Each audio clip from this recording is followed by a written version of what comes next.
Jesus is truly God and he's truly human. But have you ever wondered why it was necessary for Jesus to live under the law? To have the law's condemnation come down on him? Today we're going to spend a little bit of time thinking about what does it mean that Jesus was born under the law?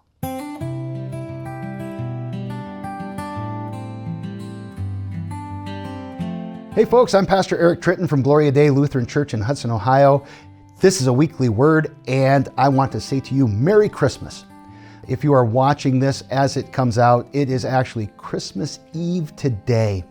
And through this month of December, we have been spending some time thinking about this passage from Galatians chapter 4 that says that in the fullness of time, God sent forth his Son, born of woman, born under the law to redeem those under the law.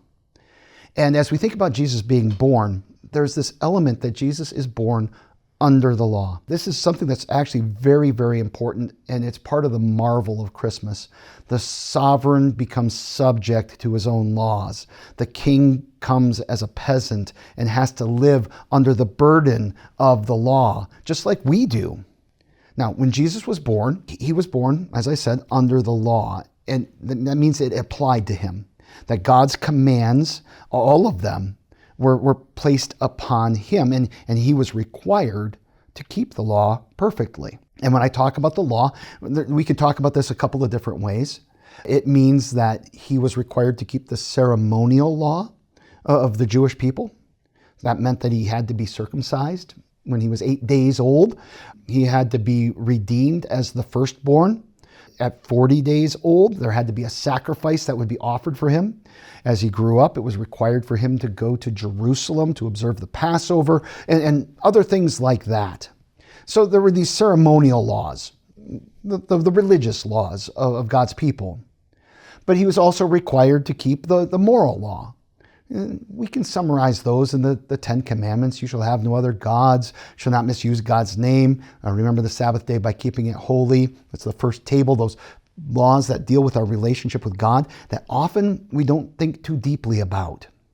What does it mean for us to have God as our only God? And to truly worship him, to use his name and his word rightly. This is actually some pretty deep and important stuff. We tend to focus on the next part, talking about relationships with our parents, with our spouse, with other people. That's the second table of the law. Jesus was required to keep all of that, just as you and I are. And then he also lived under the civil law, just like we do. If you get caught speeding, you're going to get a ticket. And Jesus ran afoul of the powers that be in the time. And for some people who don't believe that he is God and that this was for our redemption, that's what they see at the heart of the matter. They see Jesus as a revolutionary who fell afoul of the powers that were at work in the world, and they had to get rid of him. And so he was condemned to death. And we know that he died by crucifixion because he was condemned by a Jewish court and also by the governor, Pontius Pilate, who was the one who had the final authority to sign the execution papers. So he dealt with these government officials and he lived under them. He had to pay taxes, all of those kinds of things across his lifetime. So all of the burden of the law, whether it was the religious law, whether it was the moral law or the civil law, it was on him and he was subject to them, just like you and me. And I think this is important because another passage from 2 Corinthians chapter 5 says that God made him who had no sin to be sin for us, so that in him we might become the righteousness of God. So the law always shows us our sin. It defines sin. It tells us, this is how you ought to live. These are the things you ought to do. And then it accuses us when we don't. And so that whole burden is placed on Jesus. And Jesus kept it. But there was an exchange that was made. God made him who had no sin to be sin for us. So it's as if he takes our sin upon himself and says, what they did, I'm taking responsibility for it.